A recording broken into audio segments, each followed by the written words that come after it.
राम राम मंडळी, युगे युगे कलियुगे आपल्या मराठी चॅनलमध्ये आपलं स्वागत आहे.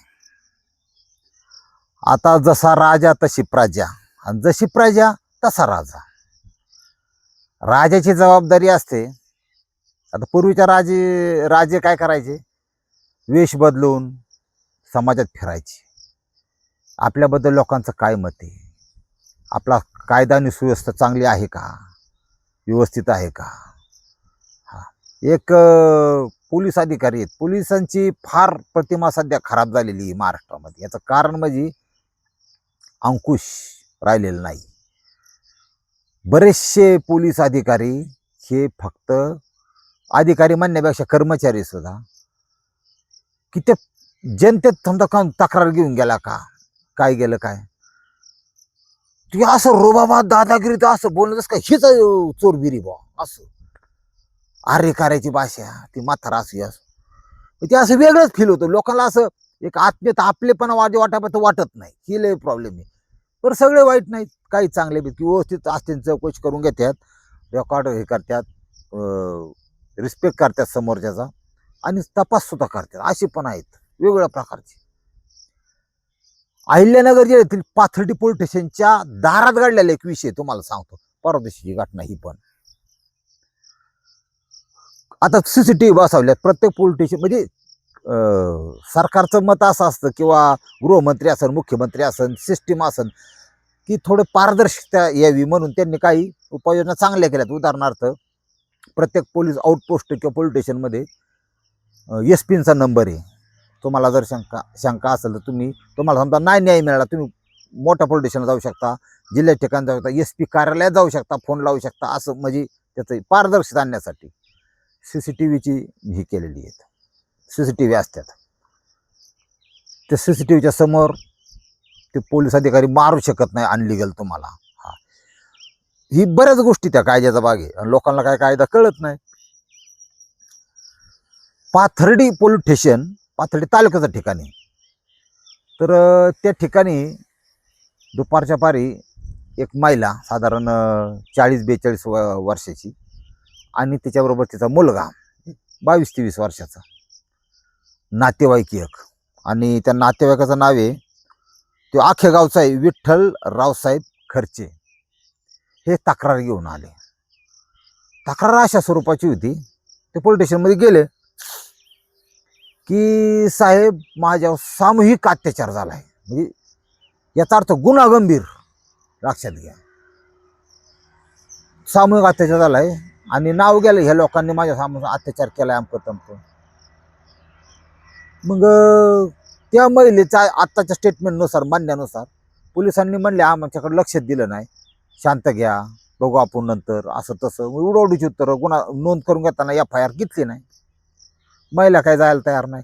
तिने पोलीस स्टेशनच्या बाहेर येऊन CCTVच्या अंडर कालवा करायला सुरुवात केली. मग आता कसं असतं, पोलीस समोर आहेत, ती बाई कालवा करते, मोठ्याने बोलती, न्याय मागते. हे ते फेसबुकला तर सगळ्या महाराष्ट्राने बघितलं तो विषय, तो लाईव्ह दिसत होतं. मग ती 4 पोरं सोडलं लगेच कॅमेरा धरणार, काय चाललं पोलीस स्टेशनच्या बाहेर, भाऊ काय विषय नेमका अमकं तमकं, असा गोंधळ चालू असताना त्यांच्याबरोबर जो, आणि त्या बाईने तसं नाही, मला न्याय मिळावा म्हणून एक ज्वलनशील पदार्थ स्वतःच्या अंगावर ओतून घेतला, मुलाच्या अंगावर ओतला होता. आणि आपल्या पोलीस स्टेशनच्या दारामध्ये कोणी पिटून घेऊ नये, काय नाही, आपली नोकरी जाईन, आपल्यावर कारवाई बसेल, ही पोलिसांच्या डोक्यात असतं.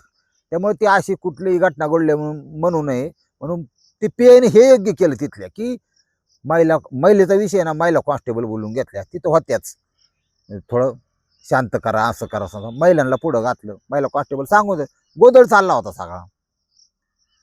हे काय गुन्हा नोंदवून घेत नव्हते, ती बाई काय ऐकत नव्हती. यांना वाटते, पोलिसांना वाटलं हिने नाही पिटून घ्यावं, नाही तर आपल्या नोकऱ्या तर गेल्या किंवा चौकशी बसन, काय होईन ती होईन. तेवढ्यात प्रकार असा घडला. म्हणजे ते हा विषय चाललेला असताना त्या नातेवाईक महिलेच्या, त्यांचा जो नातेवाईक, त्या महिला जिच्या अत्याचार झाला, तिचा तसा आरोप होता, त्याबरोबर जी खर्चे नाव, विठ्ठल खर्चे नावाची जी व्यक्ती होती नातेवाईक, ती अचानकच धपकुनी पडली बा खाली. काय काहींचं हृदय लय हलका असतं, नाजूक असतं, त्यांना ठेवा. काय काहींना त्रास सहन होत नाही अजिबात, मेंटली अटॅक येऊ शकतो, काय होऊ शकतो. तिथं धपकुनी खाली पडले बा. मग काय उन्हाचा विषय होता कशामुळे झालं देव जाणे, पण ते पडले खाली. पडले की परत गोंधळ उभा राहिला. मग पोलिसांनी ॲम्ब्युलन्स वगैरे बोलावली, लोकांनी बघितलेले आहेत सगळ्यात. पण तिथं सुद्धा पोलिसांची भूमिका अशी सावध होती, वेट अँड वॉच.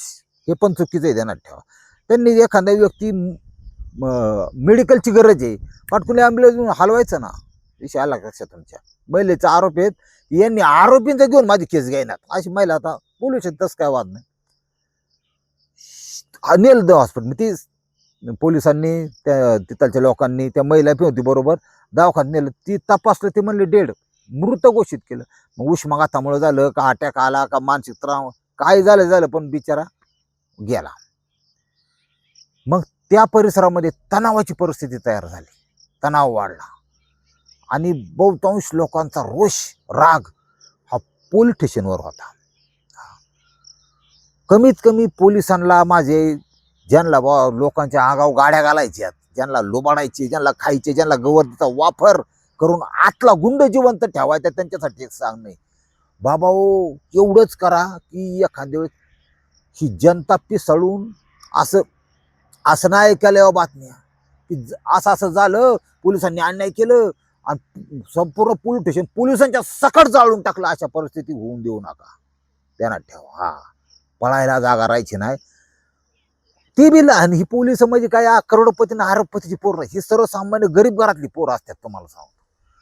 पण त्या क्षेत्रात गेल्यावर काही सरळ मार्ग जातात, काही जणांना असं व्यसन लागतं. काय माहितीये का, पगारा व्यतिरिक्त रोज 10-15 हजार रुपये घरी आलंच पाहिजे खिशात. म्हणजे कसं काय आहे ना, कोणाचं काय आहे ना, लाकलं पडी लय बेकार जग चाललंय, ध्यानात ठेवा.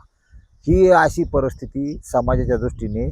हा, आणि मग ती नुसतं 26 जानेवारी 15 ऑगस्ट म्हणायला काय खरं चाललंय, ही थांबलं पाहिजे कुठतरी. दुसरी गोष्ट, आणि असं एकच बुलडेशन नाही, लय बुलडेशन तुम्हाला सांगतो अशी, की म्हणजे एखाद्या सर्वसामान्य माणसाला, की तुम्हाला ते साऊथचा गुंड माहिती का, जिफऱ्या वाढलेल्या, हातात कत्ती बीत, त्याला रक्त लागलेलं, ती चौकटी शर्ट असला, खाली लुंगी,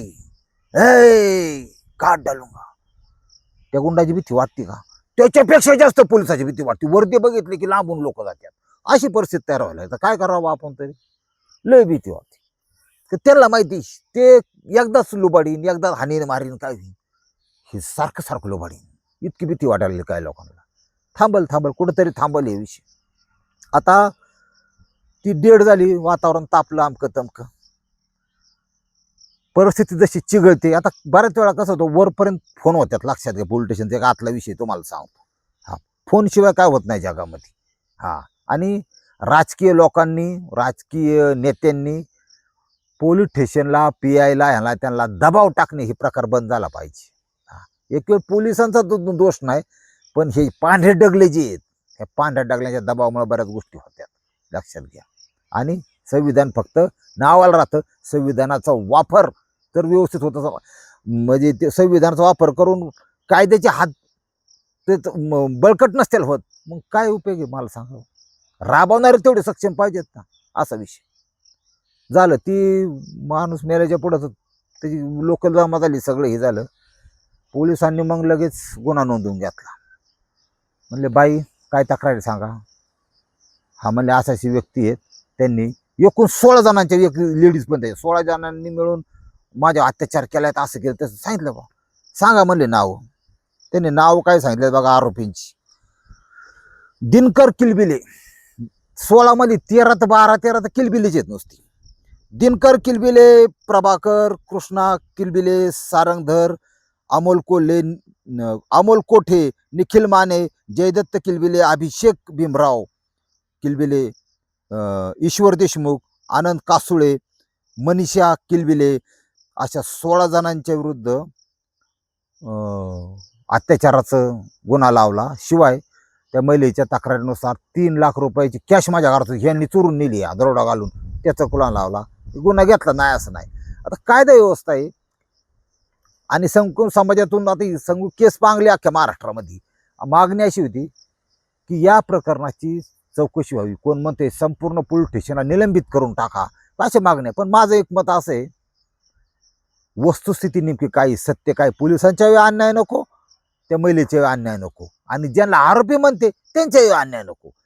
एक साधी चौकशी समिती किंवा सीबीआय मार्फत चौकशी करून संपूर्ण घटना काय एकदा महाराष्ट्राला कळून द्या ना. एक सीबीआय मार्फत किंवा रिटायर जज एक समिती नेमून हे जी घटना घडली आहे टोटल काय विषय नेमका, सामूहिक अत्याचार झालाय का किंवा काय, हा शिव माणूस मेला कशाने मेला, सगळे लाख लपडी. पोलिसांचा दोष असेल तर पोलिसांनी कारवाई केली पाहिजे. पण पोलिसांचा दोष नसेल तर कारवाई कशाला करता तुम्ही? तिकडचं काय ती आरोपी आहेत का त्यांच्यावर गुंतवण्याचा प्रयत्न आहे, आरोपी त्यांनी अत्याचार केला का नाही त्याचा काय पुरावा आहे, त्या सगळ्या गोष्टी तपासल्या पाहिजे. काय असं ते निष्पक्ष समाजापुढं हे आता हे प्रकरण म्हणजे म्हैस पाण्यात बसल्यासारखी. ती म्हशीची किंमत पाण्यात असल्यावर कळते का काय, ती बाहेर निघाल्यावर ही केवढ्याला घ्यायची, तसं आहे ती. आतलं काय अजून तुमच्या आमच्यापर्यंत आलेलं नाही, लवकरच येईल अशी अपेक्षा करू. तुम्हाला पाहिजे तर परत सांगन त्या प्रकरणामध्ये नेमकं काय झालं. रामकृष्ण हरी माऊली.